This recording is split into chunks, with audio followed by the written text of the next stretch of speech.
Viens, entre et installe-toi.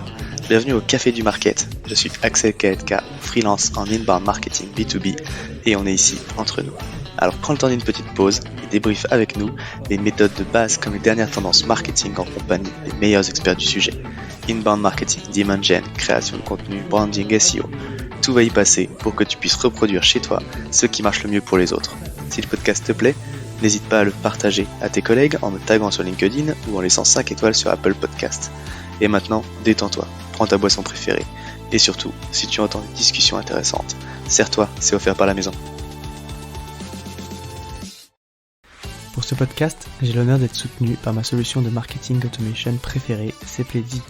Si je t'en parle, c'est parce que je l'ai utilisé à titre pro et que j'en ai été pleinement satisfait.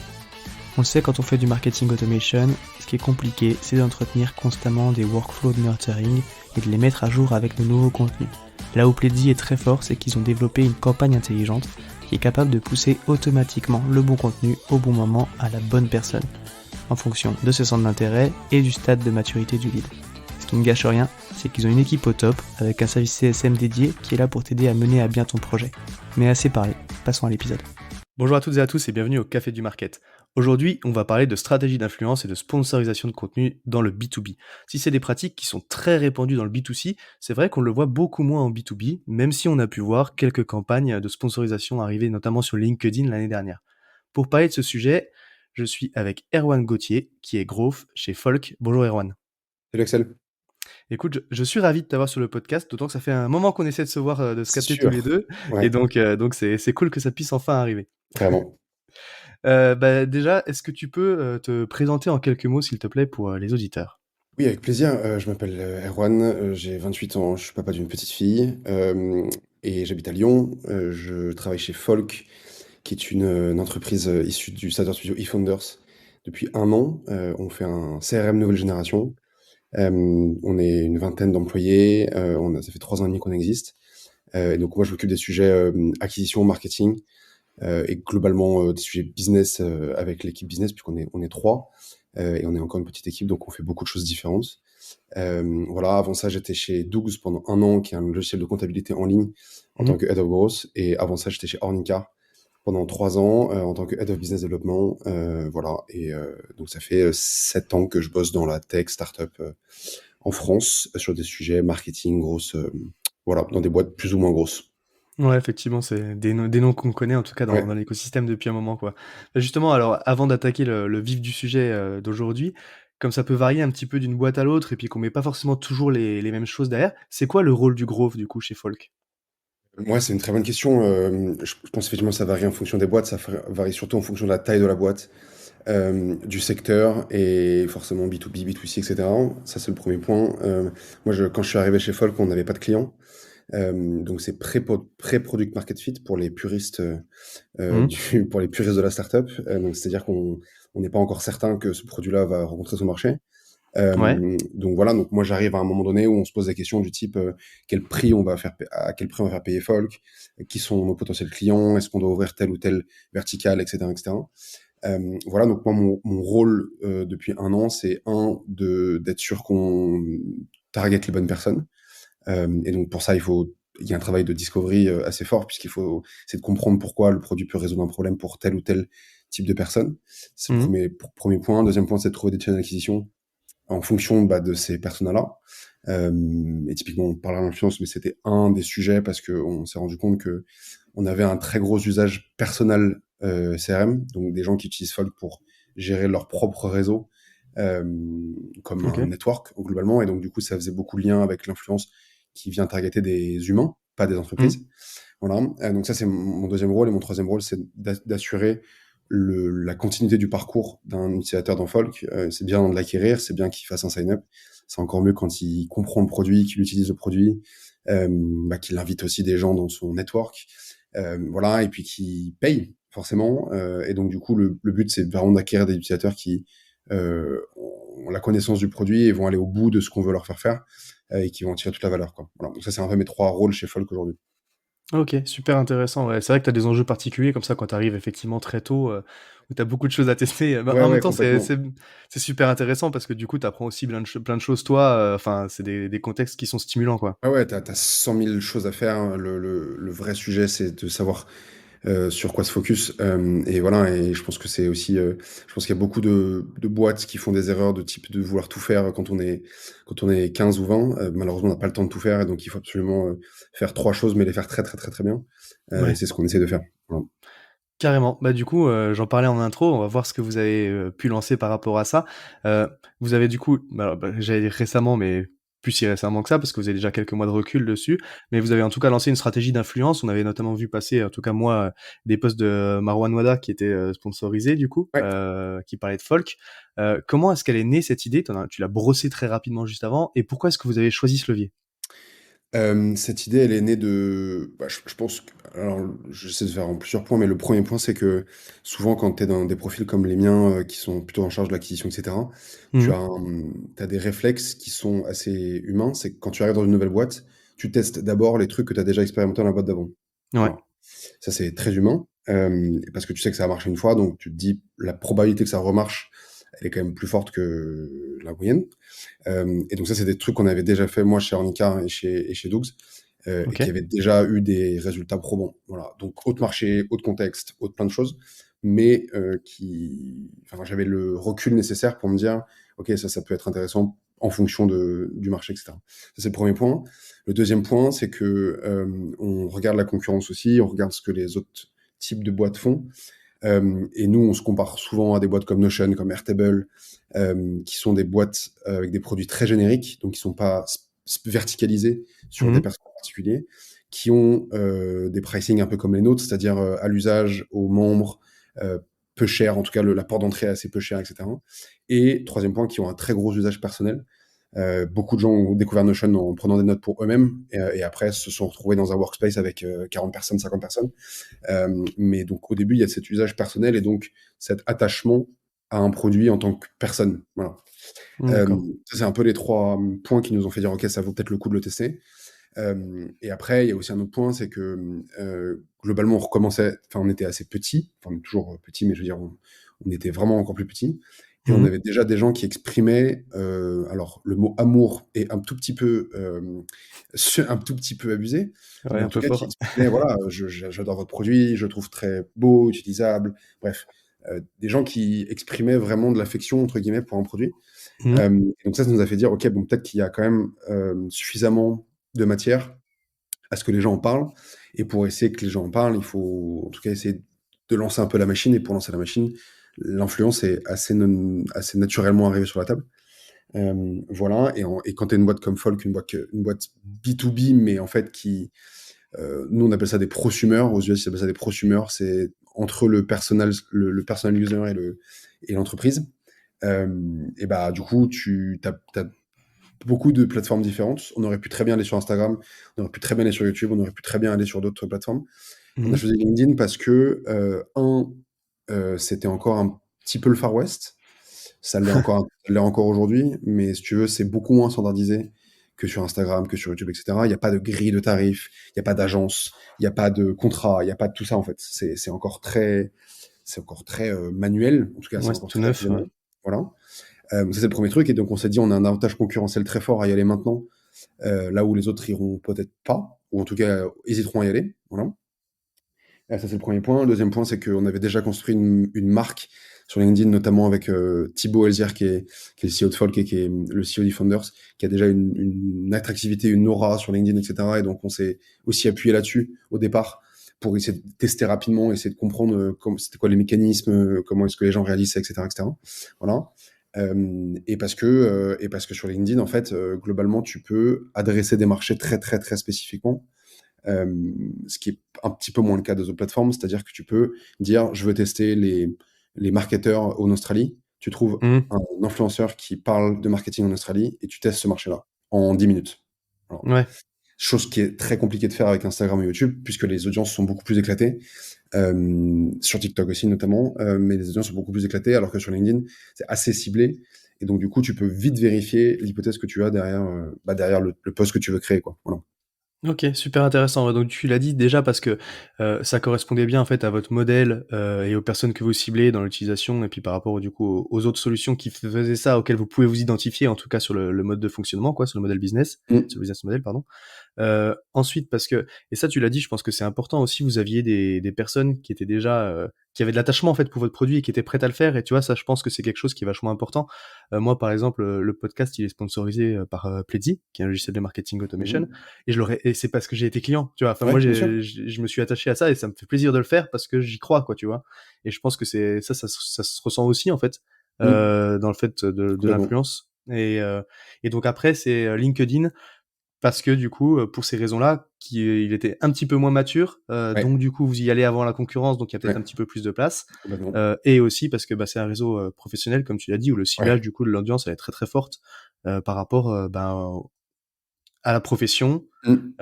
aussi aux tailles d'entreprise que tu peux éventuellement adresser et cibler et Ouais. du coup au marché que tu peux tester rapidement, quoi. Complètement, et je rajouterais aussi un point, c'est que, sur LinkedIn, c'est, plus facile d'avoir un suivi des audiences que tu targets. Je te donne un exemple très concret, quelqu'un poste, tu sais qui a liké, tu sais qui a commenté, Mmh. tu as le lien du profil, et cetera, et cetera. Donc c'est-à-dire que tu peux, c'est un peu comme si c'était une génération de leads, en fait. Ouais, Après à toi derrière d'en faire ce que tu as envie d'en faire. Ça, c'est des choses qui sont impossibles à faire, mais littéralement impossibles techniquement à faire sur d'autres plateformes. C'est-à-dire que quand tu postes une vidéo sur YouTube, c'est impossible de récupérer les viewers, d'aller les retargeter après ou de leur envoyer un message. Impossible. ouais. C'est la seule plateforme, en tout cas à ma connaissance, qui permet ce genre de choses quand tu fais de l'influence, ou même quand tu fais du contenu classique, hein. Pas besoin d'être payé pour ça, mais quand tu fais du contenu et que tu postes et que tu vois le nombre de gens qui like, tu peux aller les contacter un par un en leur disant hey, t'as aimé mon contenu, etc. Ouais. etc. Voilà. Donc c'est aussi un gros intérêt de LinkedIn. Et typiquement, ça c'est très très intégré dans la stratégie qu'on a aujourd'hui. Et on s'en est rendu compte assez vite, c'est que tu maximises complètement l'impact de tes campagnes ou des partenariats que tu fais en ayant une logique de suivi et de follow-up très très poussée et très très précise, quoi. Ouais, carrément. Et d'un coup, c'est vrai que ça me fait repenser. Et comment est arrivé ce podcast-là? C'est justement parce que du coup, moi, j'avais vu passer ce post de Marwan Ouais, que j'avais liké, et du coup, tu m'avais envoyé un message ouais, derrière en disant, ah bah au fait, t'as vu le post de Marwan et ouais, est-ce que tu veux tester exactement. Folk et tout? Je dis bah peut-être pas tout de suite, mais par contre, tu peux venir en parler pour un épisode parce que le sujet m'intéresse. Ouais. Donc Bah, voilà, ça, on petit le peu. fait, ça, on le fait à l'échelle, hein, aujourd'hui. On le fait à l'échelle. Ouais, On le fait à l'échelle, tout est automatisé et on le fait à l'échelle. Mais au début, effectivement, on le faisait très très manuellement pour essayer de comprendre aussi et c'est de vérifier si ce qu'on. De toute façon, dans tous les cas, je pense que ça, c'est quelque chose qu'il faut faire, quoi qu'il arrive, de tester très manuellement avant de passer à l'échelle. Mais encore plus dans ces moments-là, parce que tu as aussi. Je pense peut-être qu'on en reparlera, mais il y a un risque à faire ce type de campagne-là et ce type de stratégie-là sur LinkedIn.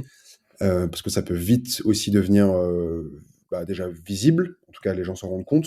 Ça, c'est pas très grave, mais ça peut, sur ta marque, ça peut avoir un effet. ouais, Et aussi, tu peux être trop pushy. Tu peux avoir le post, tu peux relancer derrière, etc. Et donc, ça peut vite devenir un truc un peu harcèlement. Voilà. Et donc, du coup, on a testé manuellement pour être sûr au début, pour être sûr qu'on ait le bon message, pour être sûr qu'on ait les bonnes cadences, etc. Et en fait, tu te rends compte aussi naturellement que quand tu envoies un message à quelqu'un qui a déjà exprimé une intention envers Folk, qui est un like, qui est un commentaire, etc., t'as 0% de chance d'être mal reçu. Voilà, ouais. t'as 0% de chance. Bah, justement, du coup, alors, tu l'as dit, il y a des risques, il y a une méthode, en tout cas, vous avez développé, vous-même, un certain scénario, on va dire, en tout Ouais, cas, pour vos campagnes. Concrètement, c'est quoi les bonnes pratiques, du coup, pour lancer une stratégie d'influence sur LinkedIn? Comment est-ce que tu vas identifier, les influenceurs? Qu'est-ce que tu mets en place, en fait? C'est quoi une campagne d'influence sur LinkedIn, du coup? ouais. Le premier point, c'est que LinkedIn n'est absolument pas une plateforme qui aide les gens comme moi à faire l'influence. Il y a aucun outil pour chercher, pour filtrer par type de post, par bref, ça n'existe pas. Instagram, YouTube, TikTok est très très bien servi sur ces sujets-là, sur ce sujet-là. LinkedIn, pas du tout. Donc, tout ce qu'on fait et ce qu'on fera pendant les prochains mois sera très manuel. En tout cas, le sourcing est très manuel. Tu passes des heures sur LinkedIn à aller dans les likes des gens, dans les posts des gens, dans les follow des gens, etc. En fait, tu essaies de créer des boucles, en tout cas d'essayer quand tu trouves quelqu'un, d'essayer de trouver bah, qui lui ressemble, qui est-ce qui lui ressemblerait dans ses posts, qui a commenté, etc., etc. Donc en fait, tu essaies de trouver un peu comme ça des patterns. Euh, et ensuite, nous, on a des critères assez précis qui sont d'une des nombres de followers, deux des taux d'engagement. Ok. parce que c'est important d'avoir un engagement fort. 3, il faut que la verticale, en tout cas l'audience qu'il ou elle adresse, soit en lien avec ce qu'on a prévu de faire. En tout cas, des personnes qui nous intéressent, nous, où on sait que les audiences. Sachant que là, je te parle de ces techniques-là, ça fait 6-8 mois qu'on est sur le sujet. C'est que maintenant, enfin, c'est que maintenant, c'est qu'il y a quelques temps qu'on a ce recul-là et qu'on sait qui on doit targeter, pourquoi, en leur disant quoi, etc. etc. On s'est cassé les dents maintes et maintes fois sur plein de sujets parce que tu apprends, quoi. Voilà, donc ça, c'est le Mhm. recul qu'on a aujourd'hui, quoi. Donc oui, des nombres de followers, des taux d'engagement, des géographies qui nous parlent, enfin qui sont en lien avec l'audience qu'on a aujourd'hui. Je te donne un Ok. exemple typique, mais on avait testé le Brésil. On a testé des audiences au Brésil pendant un moment. Donc on a bossé avec trois créateurs de contenu LinkedIn au Brésil, des très gros créateurs Mhm. qui postent sur Folk, etc., etc. Ça fait énormément de sign-up, mais vraiment énormément de sign-up. On a un taux d'activation qui est 10 fois moins qu'une moyenne normale. Ok. Et en fait, donc, bref, on se rend compte de ça, on essaie de comprendre, et j'en parle avec les créateurs de contenu. Ils me disent, est-ce que votre produit, il est en portugais? Non. Est-ce que vous avez un bouton WhatsApp sur votre produit? Non. Elle dit, bah voilà, cherche pas, c'est ça. Donc en fait, tu vois, tu essaies d'apprendre aussi, ça a beau l'air de marcher. En fait, on teste l'audience. On n'avait rien ouvert d'autre sur le Brésil que ça. Donc on a testé, on s'est dit, ok, bah vas-y, bah en fait, on a testé, et maintenant on sait ce qui nous attend, ou on sait ce qu'on doit modifier pour que ça marche, quoi. Voilà. Bref, Ouais. donc on essaie d'avoir aussi des géographies qui nous parlent. Et après, donc on contacte ces gens-là. On contacte ces gens-là de façon très naturelle, hein. On aime bien ce que tu fais, voilà, on est folk, voilà ce qu'on fait, voilà ce qu'on a déjà fait avec d'autres. Ça rassure beaucoup aussi. On n'est pas des imposteurs ou quoi que ce soit. On montre des campagnes qu'on a déjà eues avec des gens, etc., etc. Ouais. Et donc on leur dit voilà, on serait partant pour bosser ensemble. Voilà les conditions. Nous, ce qu'on fait souvent, c'est qu'on fait un premier post-test pour qu'on soit sûr des deux côtés que ça soit un bon match. Mhm. Euh, et pour lui et pour nous, hein, parce que nous, on regarde effectivement les stats d'un point de vue business. Lui ou elle va regarder les stats d'un point de vue audience, visibilité, engagement, etc., etc. Donc ça, on fait un premier post-test. On fait ce post-test là. Ce qu'on fait au départ, c'est qu'on essaie de laisser la liberté au maximum au créateur de contenu d'écrire ce qu'il a envie d'écrire. Ça, c'est le premier point. Nous, on lui Ouais. donne un maximum de choses, des cas d'usage, des visuels, des listes, enfin tout plein de matériel, d'assets qu'on a nous et qu'on a le recul qui ont marché. Voilà, on sait aussi ce qui a marché avant et on sait aussi ce qui peut marcher pour ces gens-là. Voilà, donc on leur donne ça et puis après ils font leur post. Si ça marche, enfin si ça remplit nos conditions, nous d'un point de vue business, on propose souvent quelque chose sur le moyen terme, tu vois, des engagements de 3 à 6 mois, Ok. avec un minimum de posts par mois. Et là, dans ce cas-là, tu rentres dans un espèce de roster, comme un peu des artistes, tu vois, tu rentres dans un roster et en gros, on t'inclut dans des chaînes Slack. Et là, on te donne beaucoup de matière, du contenu, on essaie de t'aider sur les posts, on te permet d'échanger avec l'autre créateur de contenu aussi, pour que tu puisses apprendre et bref, essayer que ça soit une émulation un peu commune. Ok. Voilà, et après, on a des contrats sur ouais, 3-6 mois avec 2-3 postes par mois, en fonction des gens et aussi en fonction des cas d'usage, parce qu'il y a des cas d'usage qui se prêtent plus à de la récurrence que d'autres. Il y a des cas d'usage qui sont, nous, un poste par mois sur des cas d'usage spécifiques, ça nous va très bien, tu vois. Donc après, c'est du cas par cas. Là où tu vois, aujourd'hui, on bosse avec 25 personnes mensuellement, donc tous les mois. Ok. Et on a discuté avec plus de 300 créateurs de contenu en tout. D'accord. Ah, du coup, en fait, c'est vachement, c'est ce que tu dis, c'est du coup, c'est très, très manuel pour identifier les bonnes Ouais, personnes parce que vous avez vos critères aujourd'hui d'audience, de géographie, d'engagement et ça, c'est difficile parce que t'as pas de base de données là-dessus sur LinkedIn. Donc tu vas aller chercher un petit peu manuellement et puis une fois que tu as trouvé quelqu'un, tu vas tirer un petit peu les fils pour voir avec ouais. qui il interagit, s'il y a des profils similaires. Donc identifier les bons profils. Derrière, tu vas les contacter, pour un 1er contenu, un Mm, post-test, pour mm. valider qu'effectivement ça lui convient, par rapport à son audience et ça vous convient aussi par rapport à la visibilité. Et ce qui est intéressant, c'est ça que tu dis aussi, c'est qu'en fait, tu proposes, enfin, tu offres beaucoup de matière et par contre, tu laisses la liberté au créateur de contenu de créer son post. Et ça, je pense que c'est important aussi parce qu'en fait, bah, quand tu es créateur de contenu, tu crées un lien avec ton audience, t'as une façon de travailler, t'as une façon de présenter et ton audience, elle est là parce que justement, tu le fais à ta façon. Et donc, je pense que la marque, c'est aussi ça, son rôle, C'est à la fin de faire confiance aux créateurs de Bien contenu sûr. pour savoir ce qui va toucher sa cible, quoi. Ouais, complètement. Je pense qu'eux nous font confiance, parce que nous, on sait, enfin, on connaît mieux Folk qu'eux Mmh. et eux connaissent mieux leurs audiences que nous. Donc nous, on sait ce qui marche d'un point de vue produit, d'un point de vue attraction. Eux savent ce qui marche d'un point de vue audience. Et donc typiquement, tu vois, nous, on est plutôt un produit qui s'intègre dans des cas d'usage.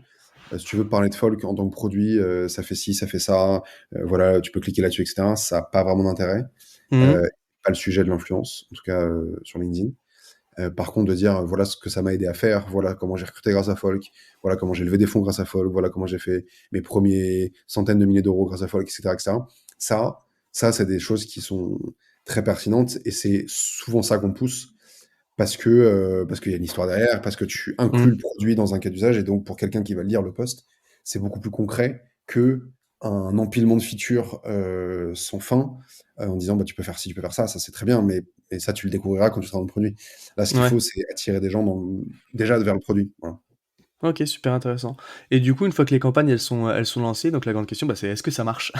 Ouais, Du coup, quels sont les KPI que tu suis? C'est quoi les résultats que tu attendais et que tu as observés? Tu nous as parlé un petit peu de cette expérience au Brésil, du coup. ouais. Mais bah, du coup, concrètement, qu'est-ce que ça donne et qu'est-ce que tu mesures? C'est un très bon point. Faut partir déjà d'un postulat assez classique, c'est que tu ne traques jamais tout dans l'influence. Tu forcément de la déperdition, t'as forcément en fait, rien n'est traçable jusqu'au bout. Mmh. Ça, c'est un truc que j'ai appris chez Handicap au tout début, parce que forcément, quand tu es en B2C, tu as des logiques de code promo, des logiques de choses comme ça qui sont du coup des parades pour essayer d'avoir un maximum de tracking sur tout ce que tu fais. Mmh. On a décidé de pas faire ça chez Folk, dans un premier temps, donc il y a pas de code promo, pas de lien traqué, et cetera, pas de code d'affiliation, et cetera. Donc c'est purement, de l'awareness, en tout cas de la brand. Voilà, ça c'est le premier point. Deuxième point, ce qu'on regarde, ce qu'on essaie de borner nous, c'est le coût par mille, c'est le CPM sur des posts. On essaie OK. de rentrer dans des logiques où en fait on essaie de se protéger en amont de la campagne avec des coûts par mille qui sont, enfin en tout cas des propositions tarifaires qui sont dans des coûts par mille qui nous conviennent, en tout cas avec le recul qu'on a, qui nous conviennent. OK. Voilà, ça c'est le premier point, donc ça on regarde ça. Deuxième point, on regarde alors c'est très manuel, hein, tu vois, mais aujourd'hui, on regarde les sign-up d'un point de vue incrémental, c'est-à-dire que sur une journée type, on fait 100. Si on fait 150 et qu'il y a eu un post LinkedIn, on attribue les 50 au post LinkedIn. OK. Mmh. Donc ça, c'est la logique incrémentale qu'on a aujourd'hui et qui, je pense, qui durera dans le temps. Donc ça, c'est pour la partie sign-up. Et pareil, on attribue le revenu comme ça, c'est-à-dire que si on fait 100 de revenus un jour X, mais qu'il y a 150 ce jour-là grâce à un post, on attribue les 50 au post LinkedIn. OK. Voilà, donc on traque CPM, on traque sign-up et on traque revenu. Voilà. OK. Et aujourd'hui, ça marche dans le sens où on a un CAC sur LTV qui est autour de 1,5. OK. Donc ça marche. Après, les trois questions qu'on est en train de se poser, c'est un, est-ce que c'est scalable? Parce que tout ce qu'on fait là, c'est très manuel. J'en ai parlé. Et je pense que le but, c'est qu'Ethereum Channel devienne de plus en plus scalable et de moins en moins manuel. Mmh. Malheureusement, c'est pas comme AdWords où tu cliques sur des boutons, là tu traites avec des humains. Et les humains, bah, ça a des émotions. Les humains, ça ne répond pas. Les humains, ça répond plus tard. Les humains, ça poste pas exactement ce que tu voulais. Les humains, ça renégocie tes tarifs. Bref, tu vois. Donc Ouais. les humains, c'est beaucoup moins scalable que les boutons. Voilà.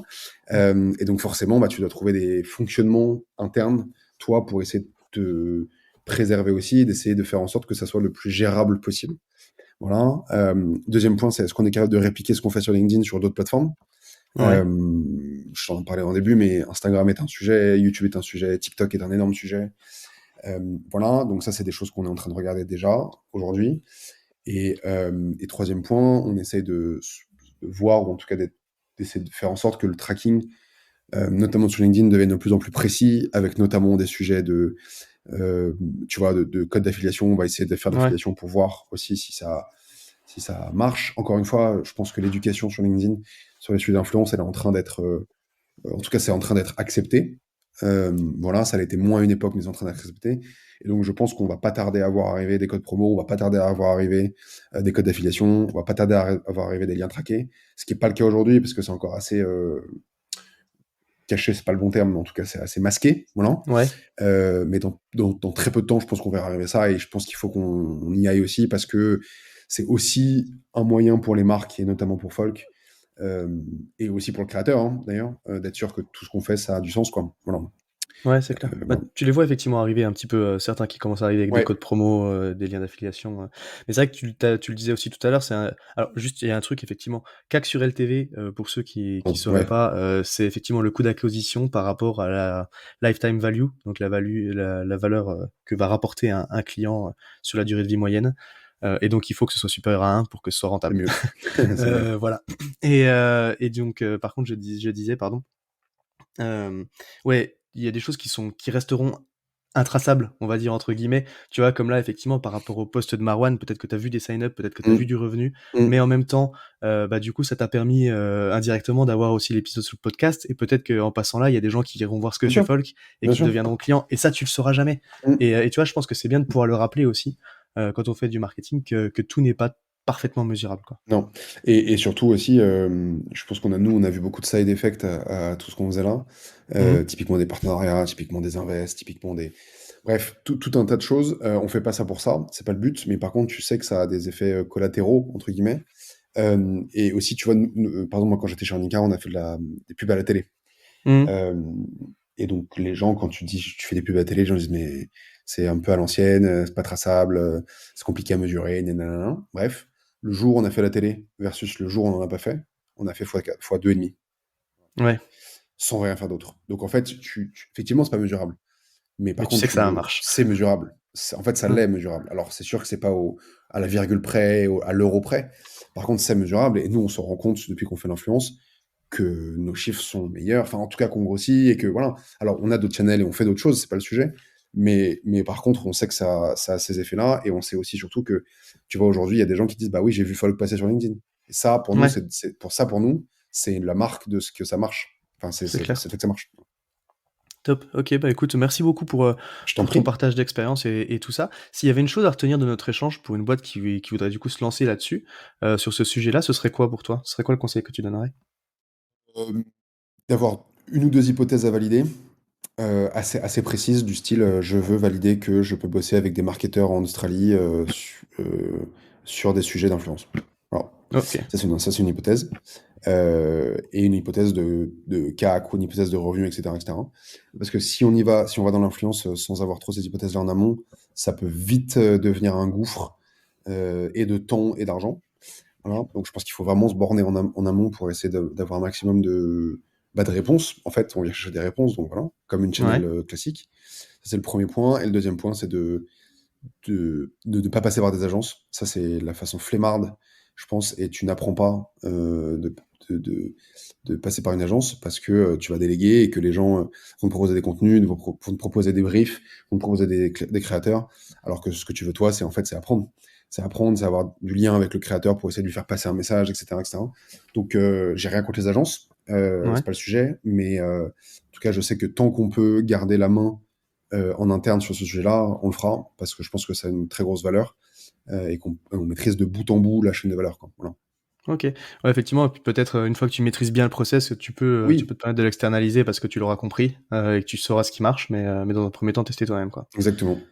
OK, et ouais, puis c'est vrai qu'après je pense qu'avec les créateurs de contenu, tu as peut-être aussi une relation, Ouais, qui se complètement. crée, Bien sûr. qui doit être là, et que tu peux pas industrialiser au début, quoi. OK, super. Bah, écoute, merci beaucoup encore pour tout ça, Je t'en Erwan. prie. Si jamais il y a des petites questions pour toi, du coup, bon, bah, tu fais des campagnes sur LinkedIn, donc tu peut-être dans le coin. Ouais, je pense, ouais. Ouais, ouais, Erwan Gauthier sur LinkedIn, avec plaisir. Ça marche. Bah, écoute, encore une fois, merci beaucoup pour tout Je t'en prie, ça, et donc, Axel. bah, il me reste à te souhaiter une bonne journée. Merci à toi aussi, à bientôt. Salut. À tous ceux qui ont tenu jusqu'ici, déjà merci beaucoup, et j'imagine que le sujet vous a plu, donc n'hésitez pas à envoyer de bonnes ondes à notre invité. Pour ceux qui le souhaitent, le meilleur moyen de soutenir le podcast, ça reste d'en parler autour de vous et de laisser 5 étoiles sur votre plateforme d'écoute préférée. Je compte sur vous. Et dans tous les cas, je vous dis à bientôt pour un prochain rendez-vous au Café du Market.